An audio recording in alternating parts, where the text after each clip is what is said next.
What's up, everyone? Welcome back to the Dynasty Coaches podcast. I'm your host as always, Coach Dylan, along with Coach Nick. We got our new videos about how do you feel about them, Nick? You like them? Yeah. Sorry. Yeah. No, I liked them a lot. Yeah, Coach Steve has been working hard getting us a lot of new stuff, so they look good. I like the intro too. The intro was nice. Yeah. So we got a good show for you today. We are going to first off hit a couple news and notes that happened. Big trade. I mean, I don't know about big trade, but trade happened this week that we'll talk about, and then we're gonna get into some of the tight ends. We got really 5 elite tight ends, and then we're gonna talk about who has the best chance to break into that top tier, and then also some tight ends that you can take a shot on this year. Then we'll start talking about some position battles: T. Higgins versus Jamar Chase, Breece Hall versus Michael Carter. We're going to talk about the number 1 wide receivers in 2021 that will be the 1B at the best, and then or worse in 2022. And then I got a new draft strategy that I'm going to introduce. There's been some talk about it being maybe a hostage situation, but we will get into that, and then we'll end it with a couple trades, evaluate the trades. But let's go ahead and get into some news and notes.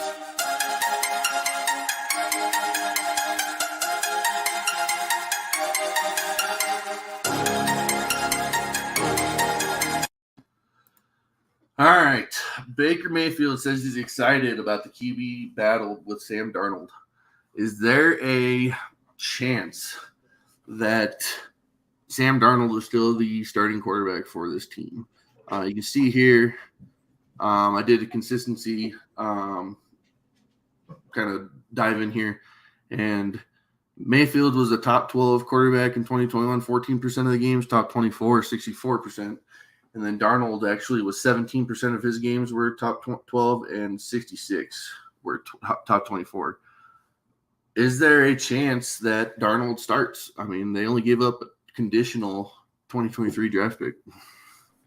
So Baker is excited about this because he knows that there is no way in God's unfrozen hell that he will lose this position battle.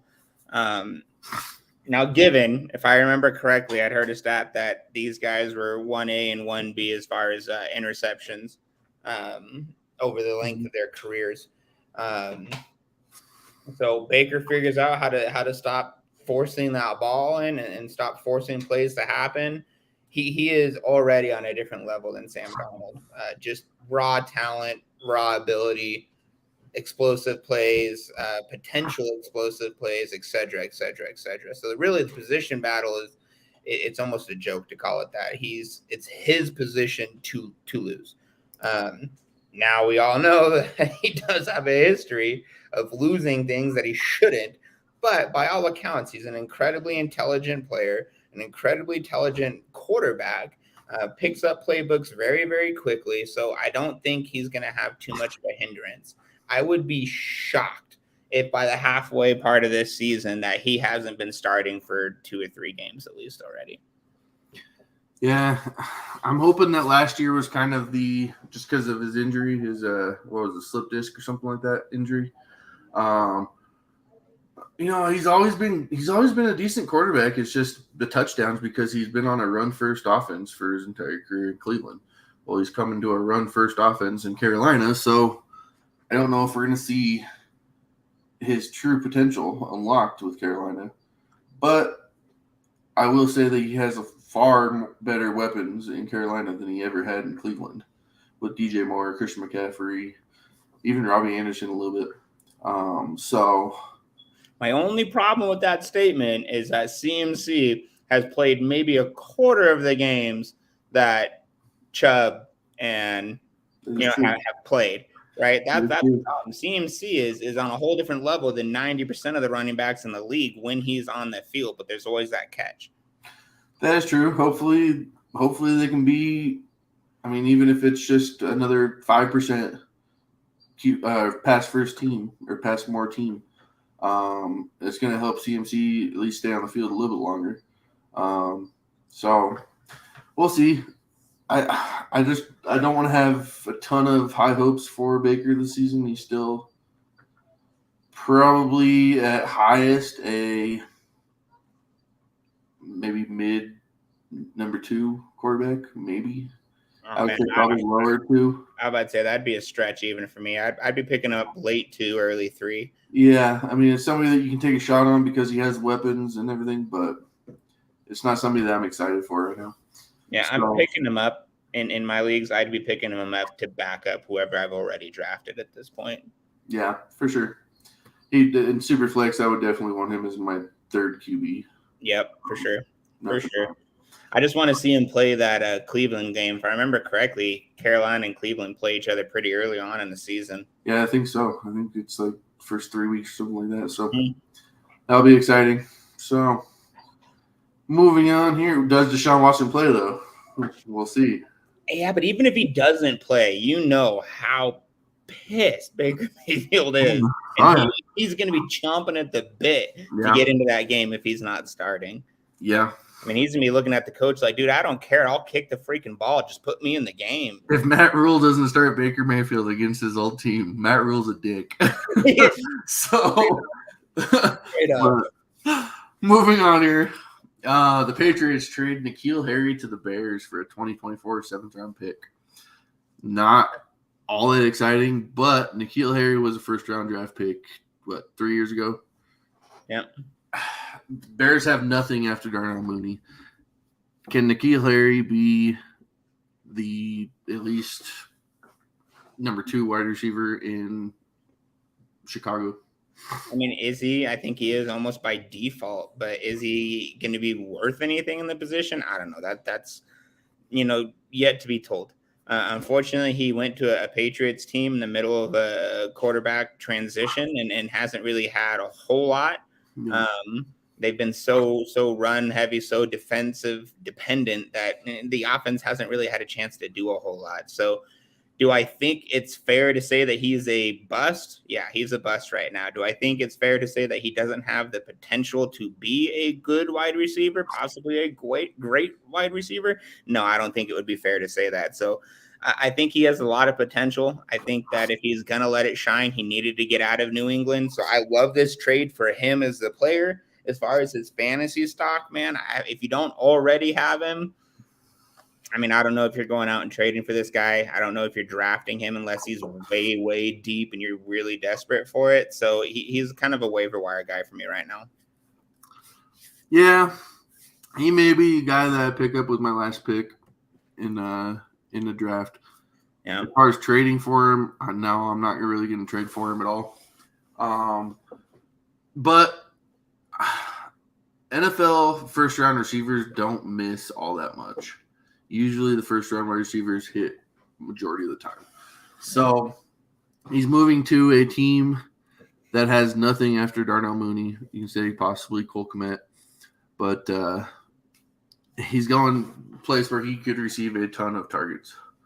So, and in the forever words of our co-host Charlie there, it's kind of a points by volume situation for him, and he might be worth taking, like you said, in that very, very last round. You got nothing else to do with that pick. You're going to throw it away anyways. You might as well take him. Yeah, his thing right now, you can see right there, 3 years played. He's only played 33 games, so he's only averaging 11 games per year. So he needs to stay on the field, first of all. Hopefully he can, and we'll see. I mean, he's obviously got the talent here. We've been taken in the first round. So we'll go and move on to our first thing then here. We'll talk about the tight ends. You have Mark Andrews, Darren Waller, Kyle Pitts, George Kittle, Travis Kelce. Who, in your mind, is the next tight end to hit that elite tier? Well, I mean, unfortunately, like we were talking about earlier, I think all of these guys are already in an elite tier, right? So who do I think out of these 5 guys here, who do I think is going to continue to do it at a high level or has the most potential to break out into that maybe not top 5, but maybe top 1 or 2. If you're looking at it from a dynasty perspective, I'm taking either Pitts or I'm taking Waller probably. I think Carr's a bit more of a stable quarterback over whatever the heck's going to happen in San Francisco. Yeah. And Kelsey is aging out. I don't see him lasting another maybe 2 seasons max. So that's my issue with that. And if I'm looking at Waller and Pitts, I'm going to probably take Pitts just because of the potential that he has at his age.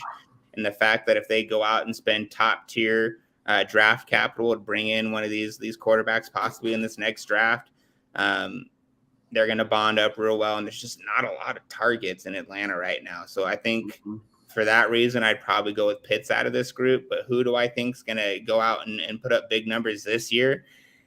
I mean, you can't argue with Kelsey. The man's done it year in and year out. And Andrews has also done it year in and year out. So it's kind of hard. I think for your team, it depends on where you're at, right? If you need that one more piece and you've got some capital to trade around, man, go out and get you a Kelsey or an Andrew. But if you're looking at a restart or redraft, take Pitts all day long. Yeah, it's interesting because tight end is such a shallow position. There's not a whole lot of people out there. I mean, like I said, really your top 5. You want to go after any one of these guys. I think they give you such a advantage at the tight end position. I mean, just looking at their stats, I mean, they're finishing top 36 wide receiver stats wise. Yep. So you're looking at these 5 guys being just elite of the elite.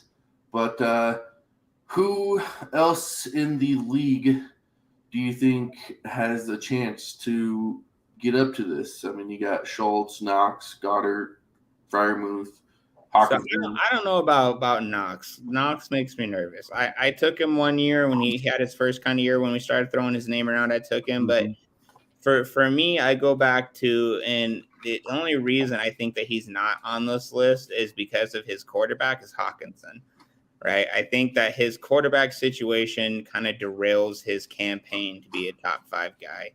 I had a lot of hope for Dallas Goedert down in Philly, and he just hasn't quite lived up to it. I don't know if that's the QB there too, or if it's just his play in general.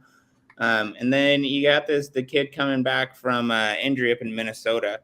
Irv Smith. Thank you. Who I think is going to have a lot of potential this year too. Yeah. Looking at tight end, I try to look at players that are going to be top 2 on their team in targets. Those are usually the guys that end up having a great year. And 2 guys that come to mind are Dalton Schultz, who just lost Amari Cooper. So you got CeeDee Lamb, and then it's kind of a toss-up on who that second guy is going to be. And then Cole Kmet also.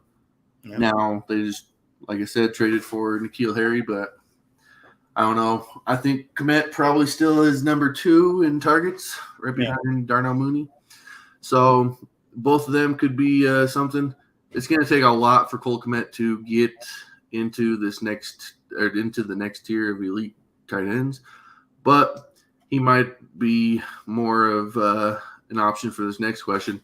Who are some tight ends that you are going to take a shot on this year? Maybe try to trade for in Dynasty.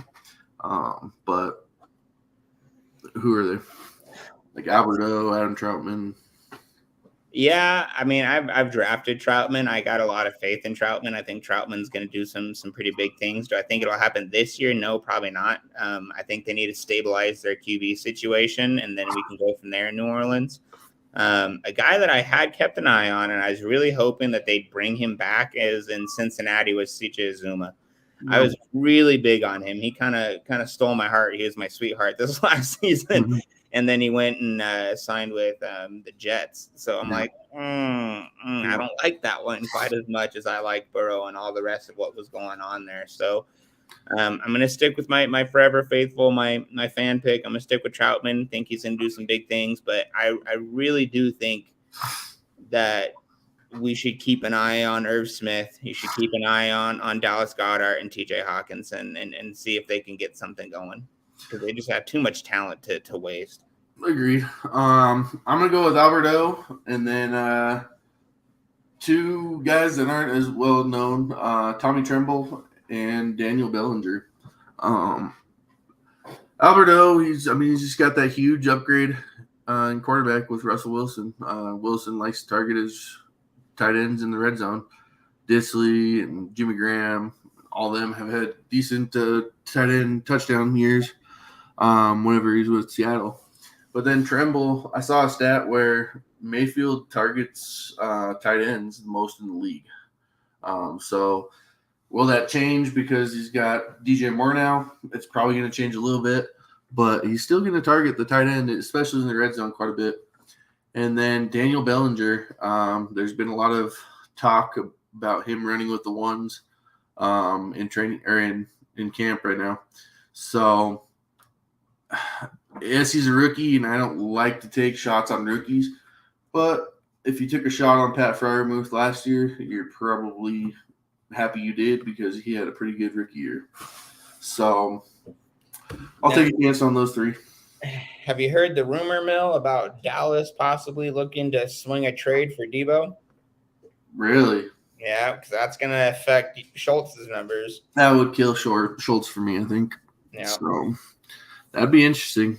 Yeah, there's an article put out. Some recruiter, some draft guy was saying that when he used to work for Jones, that he could see him making that trade happen, and then it's just been kind of spiraling from there. Yeah, but San Francisco has been adamant they're not trading him. Yeah, everybody is until you get someone like Jerry Jones throwing money in your face. Yeah, we'll see. I mean, I don't know if I'd like that trade or not because Debo's the one. I think he goes to Dallas and he comes to two. Yeah, I don't know. Maybe Jones is feeling like CD can't be a true number one without somebody over him. Yeah, we'll see. It'll be interesting to see that. I mean, that Dallas would be extremely good at that point. So, we might see Dallas get through the first round of the playoffs. Well, hey, if the Avs can make it through the second round, Dallas. There you go. So, let's go and move on here. Let's look at some position, I want to say battles, but who's going to be better? T. Higgins or Jamar Chase? Now, I know Jamar Chase has the college report with Joe Burrow, but this tweet actually surprised me here. When T. Higgins and Jamar Chase were on the field together, they played 469 routes. All right. T. Higgins received more targets, more air yards, and more PPR points than Jamar Chase. So that kind of tells me a little bit that Jamar Chase, I don't want to say a lot, but some of the stats that Jamar Chase put up were whenever Higgins was not on the field. If they can stay healthy, both of them, and on the field for that many routes, who's the better wide receiver? I mean, you're getting Higgins in the 33rd overall in the third round, and you're getting Chase in the first round. Who you got? I mean, if this based on talent and on value of the pick chosen, you're taking Higgins all day long. Exactly. Getting round one talent at a third round tender. Yes. Right. So yeah, absolutely. Statistically speaking and business strategy speaking, you're taking T. Higgins all day until the cows come home.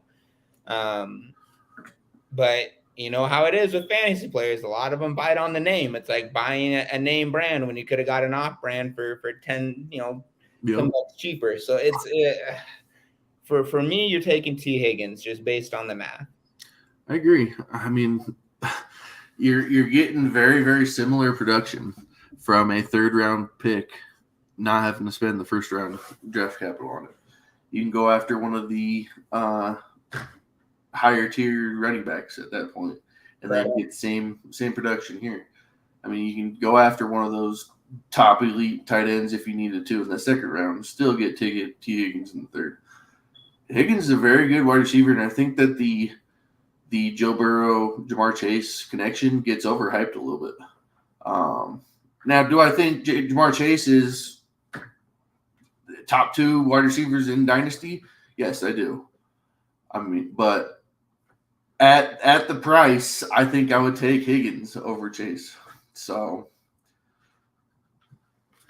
but we'll go and move on here. I mean, we'll see who is proven wrong here. Hopefully it's close at least. I mean, it's not a popular opinion. I don't think that a lot of people will take T. Higgins over Jamar Chase, but it's just kind of how I'm feeling.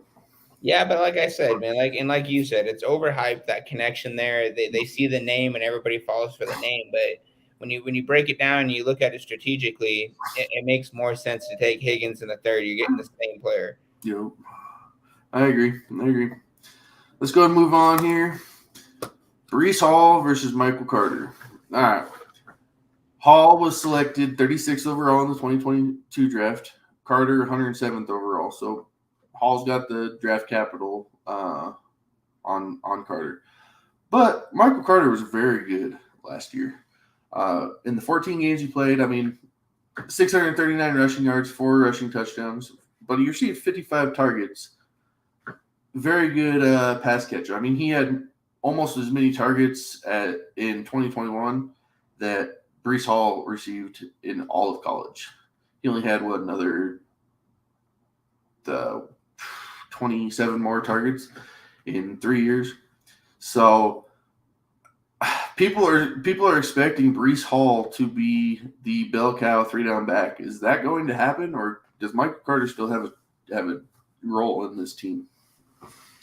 So a role, yes, but it cannot be understated that this team went up and got the premier running back in this year's draft. Right? You can't overstate it or understate it at all, right?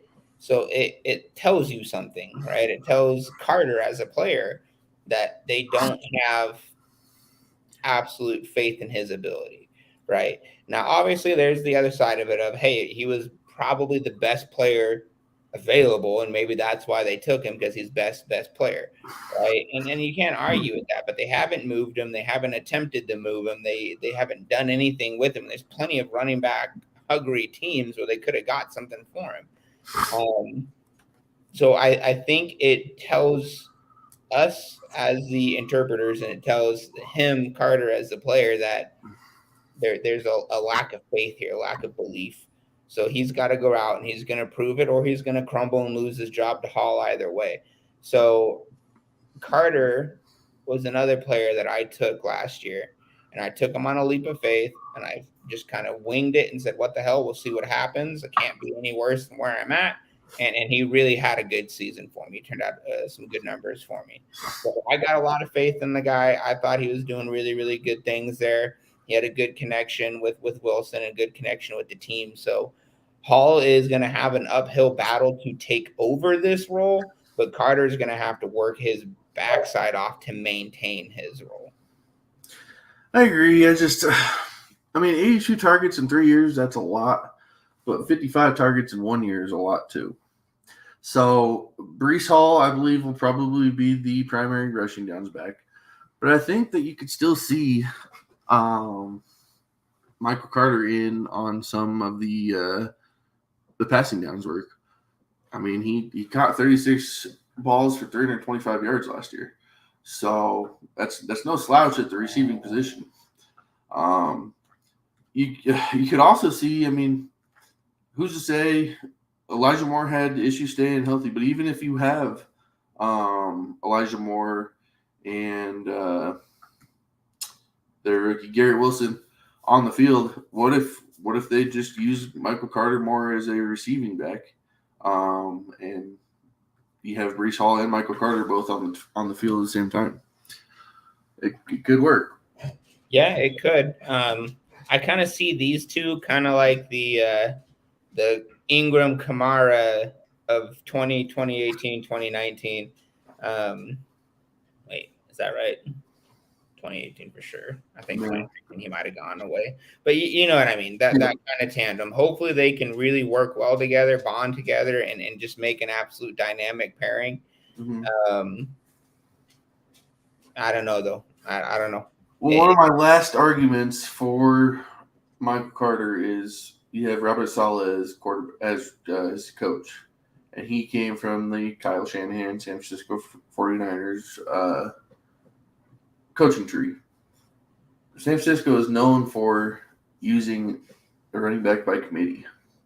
So that's why I'm just like, let's pump the brakes a little bit on Breece Hall. He's going to be great. I get that, but to say that Michael Carter has no role at all anymore. Oh yeah, it's ridiculous. Yeah, that's ridiculous. He's gonna have some type of role, and I think it's probably going to be maybe not significant, but it's gonna be big. Well, yeah, but you know what's better than one really good running back is two good running backs. Exactly. So we'll see. We'll go and move on here. All right, looking at the wide receiver ones in 2021 that will probably be 1B or worse in 2022. We'll start out with Elijah Moore. Pull up my notes here. Elijah Moore, in 11 games, he had 77 targets, 43 receptions, 538 receiving yards, and 5 TDs. Now, they just drafted Garrett Wilson in, the third? Second? No, not third. I think it might have been Garrett Wilson was first-round pick, actually. So, does Elijah Moore continue to get targets and put up numbers, or is it a step back for Elijah Moore and let's welcome in Garrett Wilson?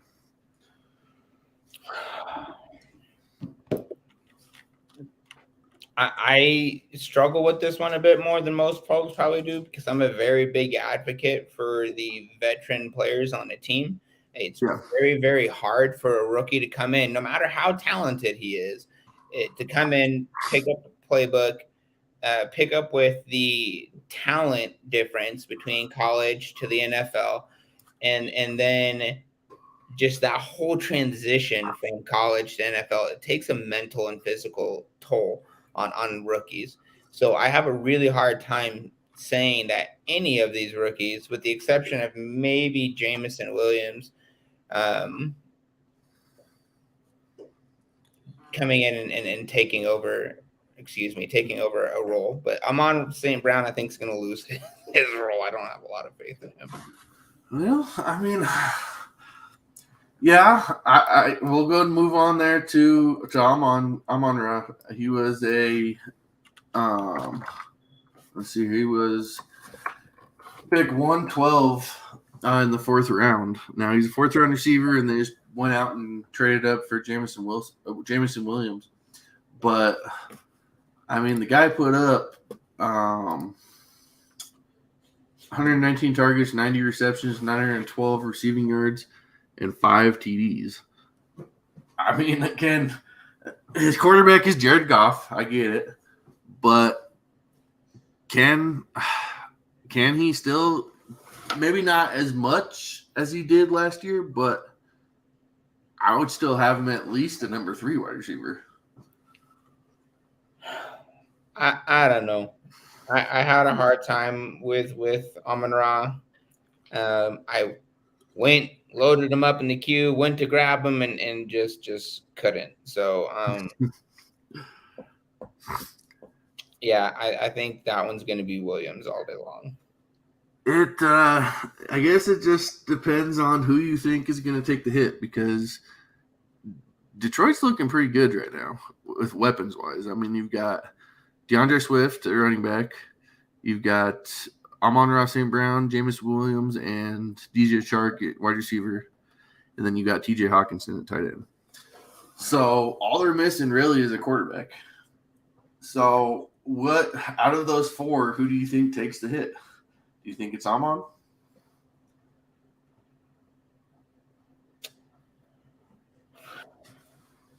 Yeah, that one's a hard one. Not to mention, Jameson Williams probably won't be back until midway through the season with his injury.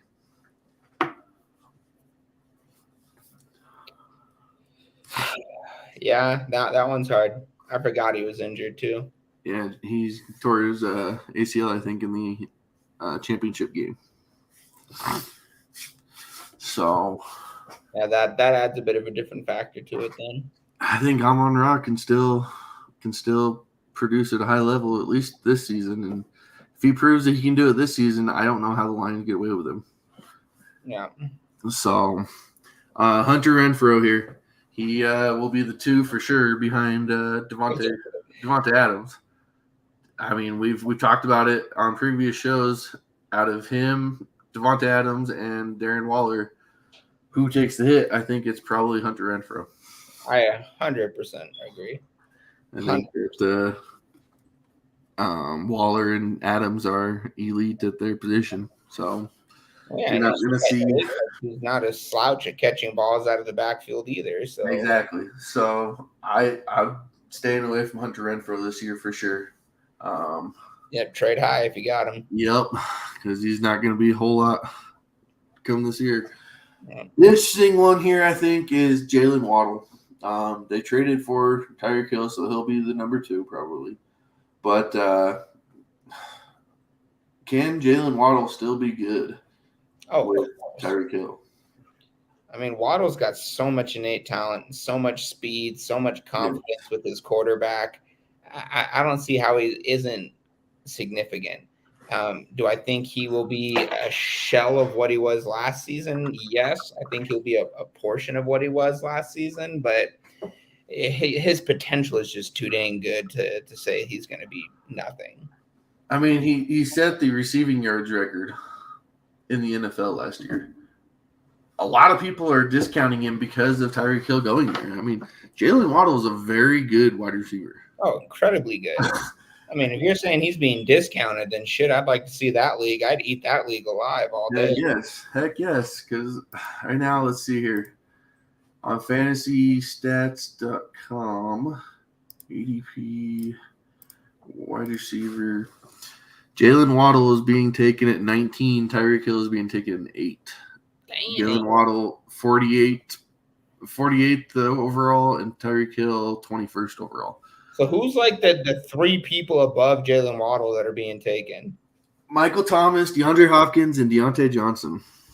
So a player who hasn't played in a year because somebody that's suspended for the first 6 games. And somebody that has a down tier at quarterback in Deontay Johnson. Is going. I mean, the next ones I probably would take over Jalen Waddle. You got Michael Pittman, Terry McLaurin, DK Metcalf. Although I don't know. Even Terry McLaurin feels like an insult. Waddle's taken a significant dive in ADP. That's horrible. I mean, even Metcalf. Who the hell is throwing to Metcalf? This is probably a situation where, just like T. Higgins and Jamar Chase, where you're taking Tyreek Hill 8th overall in the 2nd, where you can get Jalen Waddle at 48th overall in the the 5th? 5th? Yeah, 5th. 5th, yeah. So you're getting Jalen Waddle 3 rounds later. That's nuts to think that they're taking those 5 people ahead of him. I wouldn't take any of those 5 players, with the one exception of maybe Thomas, just because I'm a homer and he did set records before he got injured. But that was with Breeze. It was a different team. I don't know what Thomas is walking into. I would be nervous to take him ahead of Waddle, but he's the only one I would probably take ahead of Waddle that you just mentioned. I agree. I mean, people are discounting him big time. Damn, man. That's some Drew Brees level of disrespect right there. Yep. Then the last one here, Devonta Smith. He'll be the 1B behind A.J. Brown. Everybody says the knock is he's got Jalen Hurts thrown to him. Now, you're going to have Devonta Smith, A.J. Brown, and Dallas Goedert are your 3 big-time weapons right now in Philadelphia. Who takes the hit? I mean, it's not going to be Smith, and I don't think it's going to be Brown. I mean, it's going to be everybody else below them, including your RBs. Smith is too good. He's too much of a demanding talent to not use. And then you go in and you bring in a guy like A.J. Brown. I mean, for God's sakes, he's Hollywood Brown for a reason. So, you know what I mean? He's not going to go quietly either. So you're going to have those guys. And I understand you got 1B there because it's not a true number 2. It's going to be 1A, 1B, and then everybody else below him. So I agree. I mean, talking about records, he set the single season receiving yards record for a rookie, passing Deshaun Jackson on the Eagles. So, I mean, again, this guy's getting discounted quite a bit. He is going wide receiver number 29 overall, 71st overall. I mean, you got guys like, let's see here: Marquise Brown, Allen Robinson, Brandon Cooks, Jerry Jeudy, Amari Cooper, Mike Williams, DJ Moore, Adam Thielen. Did you just say Brandon Cooks? Yes, he's going above him. He's going almost a full round above him. That's pathetic.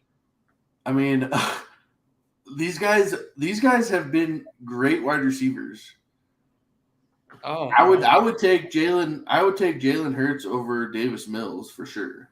Bro, this is like some straight. My grandma would flip her sandal off and beat me in the back of the head level of disrespect. Exactly. These guys are getting disrespected big time right now, and I mean, you're getting very good wide receivers, especially in Dynasty, where these guys are going to be good for a long time. Hey, honey, can you bring me my charger? You focus on these guys here because you're getting them at a discount right now. So, but I don't know. You got anything else you want to say about these guys other than the huge disrespect? No, but I did want to bring up a question here because I didn't see his name on here. I understand why, but I do have a question to add into this wide receiver conversation about who's going to be number one, right? In New Orleans, you have a very, very interesting conundrum, right? You got Jarvis Landry, Michael Thomas is coming back, and he drafted Olave. Yeah. Who takes number one? Well, you got ADP-wise, you got Michael Thomas at wide receiver 18. You got Jarvis Landry at wide receiver 47. And Chris Olave at wide receiver 53. So the public is still saying Michael Thomas. Olave. Public is still saying Michael Thomas, Jarvis Landry, Chris Olave. I would go as far as I think probably Jarvis Landry is not going to be all that big of a thing anymore. Really? I don't think so. I mean, so I was actually going the opposite. I think Landry is going to be your number one target, at least through the first probably 5 to 6 games of the season. That may be true, but as far as Dynasty goes, I mean, we're looking at, I think it probably goes Olave, Thomas, Landry in Dynasty. Now, the wild card right now is Michael Thomas. We haven't seen him play a snap in over a year. We don't know how good he's going to be. Not to mention, is Michael Thomas even back in camp doing anything right now? Or is he still out? You're muted, Nick. You're muted. They said they were expecting him to be ready for camp, but I don't know if he actually showed up to camp or not. Last report I saw was he's not ready yet. So Michael Thomas scares the hell out of me. I mean, there's a couple questions. Is he going to be ready for the start of the year? We don't know. Is he going to get back to what he was before he got hurt? We don't know. And what is his connection going to be like with Jameson Williams? We don't know. Or Jameis Winston. Wow, yeah, Jameis Winston. Sorry. What's the connection going to be like? That's my concern. Is what's going to be there? Because yes, he was the best wide receiver in the league with Drew Brees. What's he going to be like with Jameis Winston? Exactly, but we've also seen Jameis Winston support two very good wide receivers in the past in Mike Evans and Chris Godwin. True. So we've seen Jameis be able to do it. Now, can he do it with Michael Thomas is the question. Yeah. It's very true. And then I think my last note here is in my history as a Saints fan, do you think it's fair to say that this is the best wide receiver group that they have ever had? 100%, yes. Maybe not ever, In my time. So in the last, like, say, the last 20 years. definitely in a long time. Yes. I mean, it's been Michael Thomas and nobody for pretty much Michael Thomas's entire career. Well, yeah, and then previous to that, you had Devery Henderson and Colston. That's pretty much it. Yeah. So Lance Moore, if you really want to get technical, but even he didn't do a whole lot. Yeah, it's been a long time. This is definitely the best wide receiver core in New Orleans for a long time. So it'll be interesting because, I mean, all those negatives that I just said about Thomas, he finally has somebody to take coverage off of him with those two guys. So we'll see. I mean, I want to take a shot on Michael Thomas. I don't know if I want to take a shot on Michael Thomas at wide receiver 18, 46th overall. Yeah. That might be a little bit too expensive for a guy that has that many questions about him. So that, and you know how the team handles divas, and he was really diva-ish this last season. Yes, big time. So all right, moving on to our new draft strategy here. I just want to propose it. I could be freaking nuts. I don't know. This is just something that I'm exploring. All right. So I've looked at current ADP on fantasydata.com. Okay. I also looked on the Dynasty Nerds Facebook page and saw these are real life trades that went down. All right.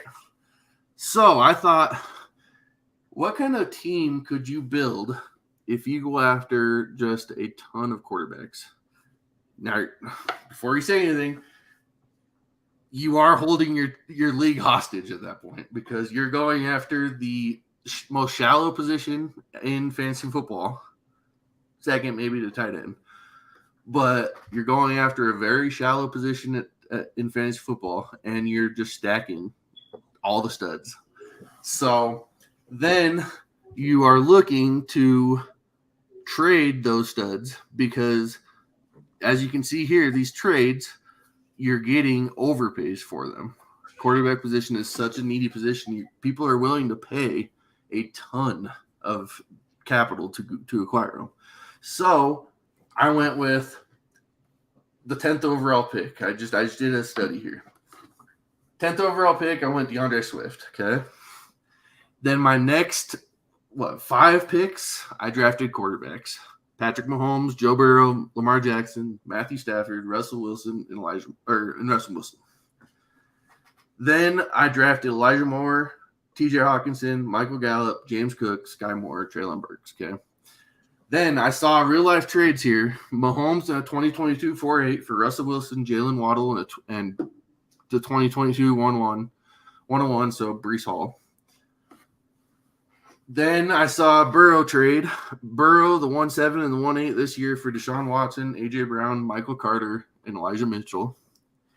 Then Lamar Jackson traded for Jackson and Jerry Jeudy for Deontay Johnson, Justin Herbert, who's a better quarterback than Lamar Jackson, and a 2023 second-round pick. Then Stafford, I saw a trade. Stafford for Michael Pittman and Darnell Mooney, and then Russell Wilson and Ezekiel Elliott for Jonathan Taylor. So you're looking at severe overpays for all 5 of these quarterbacks. Not to mention you're getting Deshaun Watson back, you're getting Russell Wilson back, you're getting Justin Herbert back. So I don't think that there's anything wrong etiquette-wise doing this. Now, you are definitely holding your league hostage with these. But is this a draft strategy? I mean, the team that the roster that I built from this was QB Justin Herbert and Deshaun Watson, running back Jonathan Taylor, DeAndre Swift, Elijah Mitchell, and Michael Carter. Wide receivers are Jalen Waddle, A.J. Brown, Deontay Johnson, Michael Pittman, Darnell Mooney, Elijah Moore, Michael Gallup, Sky Moore, Treylon Burks, and your tight end is TJ Hawkinson. That is a stacked team. What do you think, Nick? I think that you're going to be the Captain Hook of your fantasy.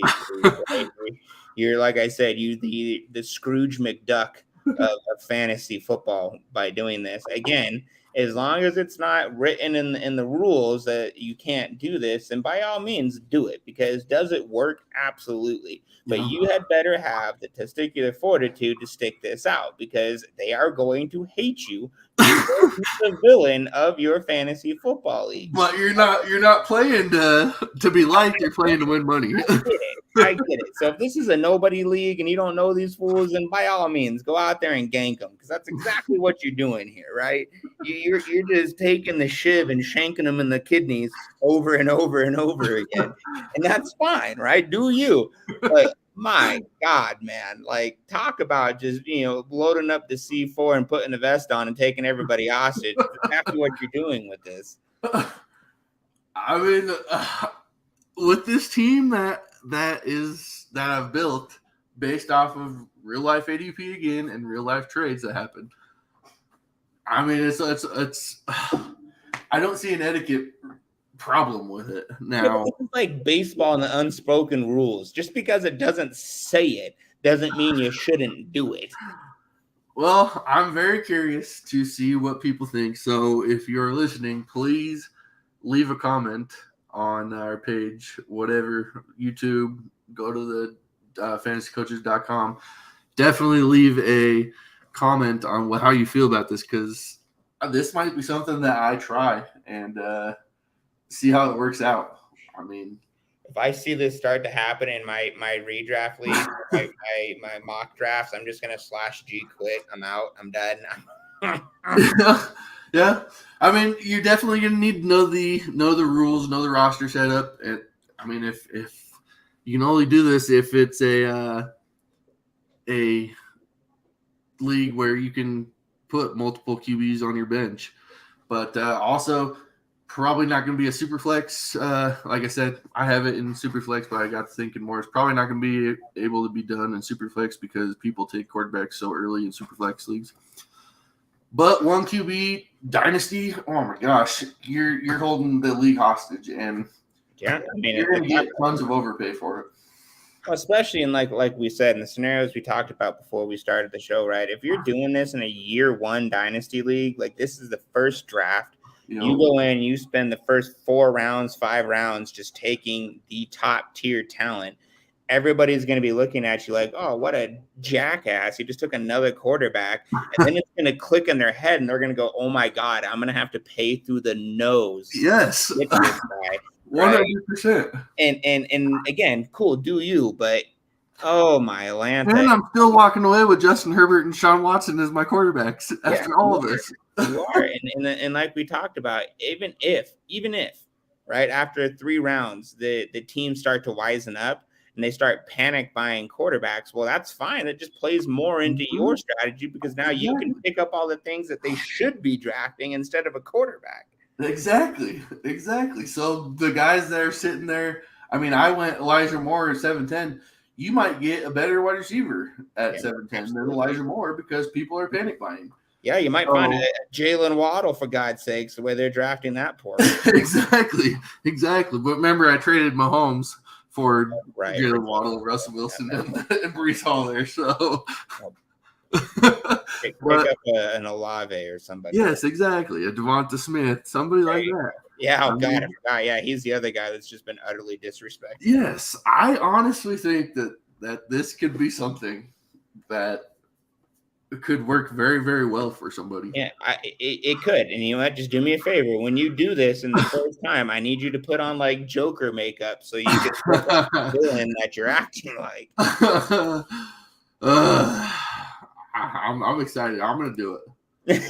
I'm gonna do it, and I'm gonna let you know how it. And man, I'm gonna watch it. You should live stream it, and we can watch the world burn down together. Yeah, exactly.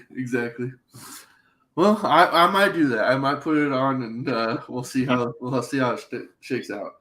So again, please let us know how you feel about this because I would love to know. I think I'm gonna try it. Yeah. So hashtag hostile takeover. Exactly. That's the name of it. Is the QB hostile or the QB hostage takeover. So, but let's go and move on to our 3 trades here. I think it's 3. It might be a little bit more. I can't remember how many I put in there. But 12-team Dynasty PPR. Joe Burrow, Jamar Chase for Lamar Jackson and Kyle Pitts in a 2023 second. Oh my God. Yep. This is what we talked about earlier. Remember when you talked about everybody overhyping the connection of Burrow and Chase? This is the fallout of that overhype, is that you're willing to overpay for that brand name. Oh my God, dude, you just gave away the farm for a couple of albeit magic beans, but my Christ. I agree. I think it. Do you still feel the same if you take out the 2023 second? Yes. Just straight up Joe Burrow, Jamar Chase for Lamar Jackson, Kyle Pitts. Yes, I do, because of what we talked about earlier. There is a very short list of premium tight end players. I agree. Now, Joe Burrow and Jamar Chase, like you said, are magic beans. They're very good. But Lamar Jackson is in a run-first offense, and he's the number 1 running back on the team. Kyle Pitts is going to probably receive 75% of the targets on his team. If not more. If not more. So then you're getting a second-round draft pick in a very good, what's shaping out to be a very good draft class next year. I would take Lamar Jackson's side 100% of the time, I think. Oh, absolutely. And then ironically enough, find out that the dude that gave up Chase has T. Higgins anyways, and you didn't really trade anything. Exactly. So let's go and move on. Trade 2. 12-team PPR Superflex tight end premium. Yeah, Kirk Cousins, Alvin Kamara, Darnell Mooney, Garrett Wilson, and a 2023 third for Allen Robinson, TJ Hawkinson, Daniel Jones, and Najee Harris. See, this is another one of those trades where I feel like they were just sitting there like, I haven't made a trade in a decade. I just need to make a trade to make a trade. Yeah. Right? The only thing that kills me here is that you're giving up talent like Kamara. And you're getting talent like Najee Harris. Yeah, but Najee's not Kamara. Najee ain't been doing it as long as Kamara been doing it. You know what I mean? That's where I start to advocate for the veteran players, right? Yes, the rookie is shining and bright and it goes really, really fast, right? But when it gets wrecked 3 or 4 times, then come and talk to me and see how it's running for you, right? Kamara's been there. He's done it. He's been through it. He's been the number 2 guy. He's been the number 1 guy, and he's still doing it, right? He's been injured, come back from injury, still doing it. That's my problem with trading away players like Kamara and trying to say, oh, well, yeah, but you get Najee. Like, yeah, you get Najee and Allen Robinson and maybe a little bit of Daniel Jones that equal 1 Kamara in my eyes. Kirk Cousins is nothing in this trade. Daniel Jones is nothing in this trade. I mean, they're just names on a list for this trade. That's I don't know. Now, okay, I get your hate for Kirk Cousins. We went through this whenever we did our mock draft. Kirk Cousins over Daniel Jones? Mm-hmm. Come on, man. You can't disrespect him that bad. Come on. Kirk Cousins over Danny Dimes. Just say it. But there's a lot of potential in New York this year. I think there is great things that could happen with Daniel Jones. Kirk Cousins is proven he's good. Based on Justin Jefferson, I will take Kirk Cousins. Not based on Kirk Cousins' own merits. Trust me. All right. We'll say this, all right? Kirk Cousins, Daniel Jones, a wash. All right. There you go. We'll just go a wash. I honestly think, Najee Harris finished higher than Alvin Kamara. Don't do it. Don't do that. Don't do that. So, Alvin Kamara, Najee Harris, a wash. Now, you're looking at Darnell Mooney and Garrett Wilson better than Allen Robinson. Darnell Mooney might be better than Allen Robinson just alone. So, then you're looking for Garrett Wilson and a 2022 third for TJ Hawkinson. Yeah, but I don't know about the Mooney thing, man, because he's hindered by his QB, and he's still going to be number 1 on the team, and Darnell Mooney still received. Come on, hang on. Darnell Mooney still received 140 targets with that same QB. Kamara Najee wash thing. I'm still having it is. Kamara finished what? Why do you running back rankings? Let's see.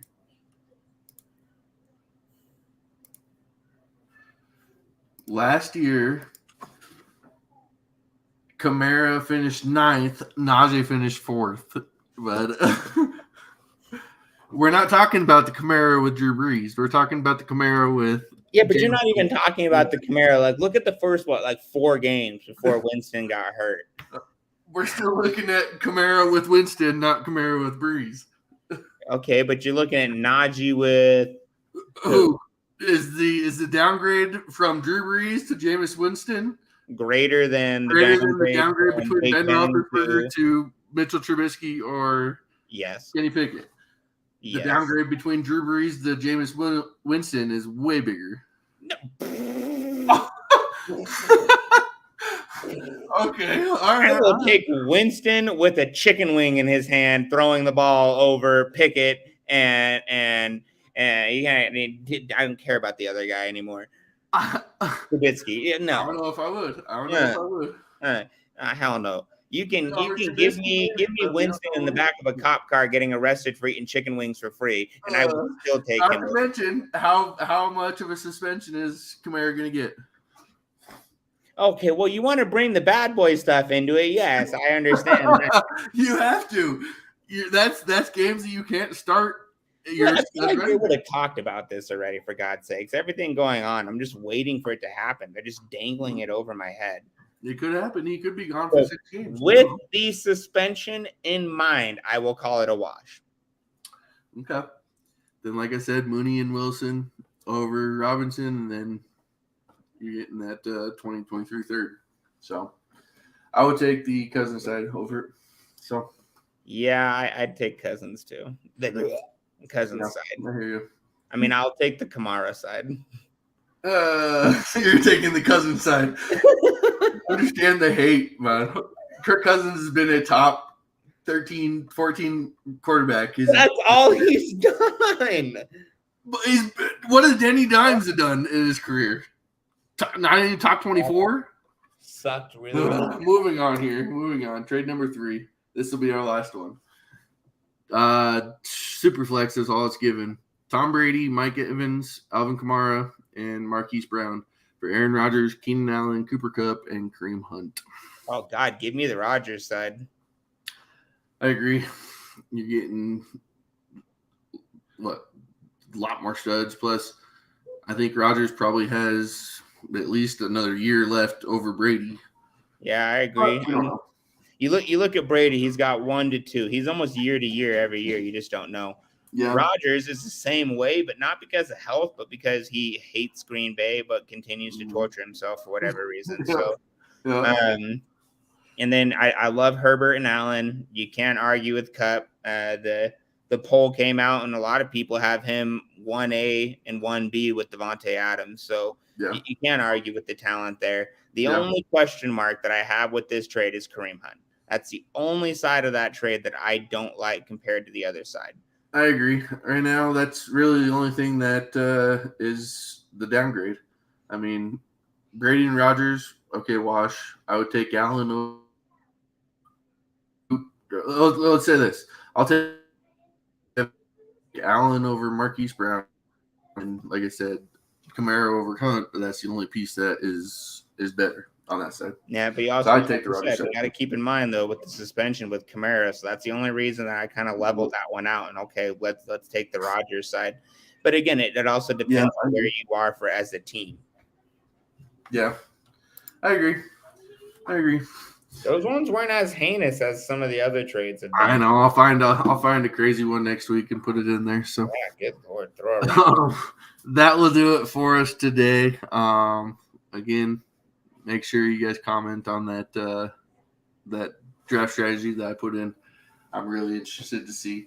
Tune in. We got still articles coming out every day. Our other podcast, the Dynasty Coaches podcast, the Fantasy Coaches podcast is killing it every time they come on. So make sure you guys tune into that. We have our podathon, charity podathon for the Animals. I'm drawing a blank on the Humane Society. In society. Make sure you guys sign up for that. And I think we raised like $370 last year for it, so we're looking to hopefully double it this year. So make sure you guys get onto that. We will be doing that in August. But other than that, you got anything else, Nick? Nah, guys, be safe. Have a good night, y'all. For sure, guys. Have a good night, and we'll see you next week.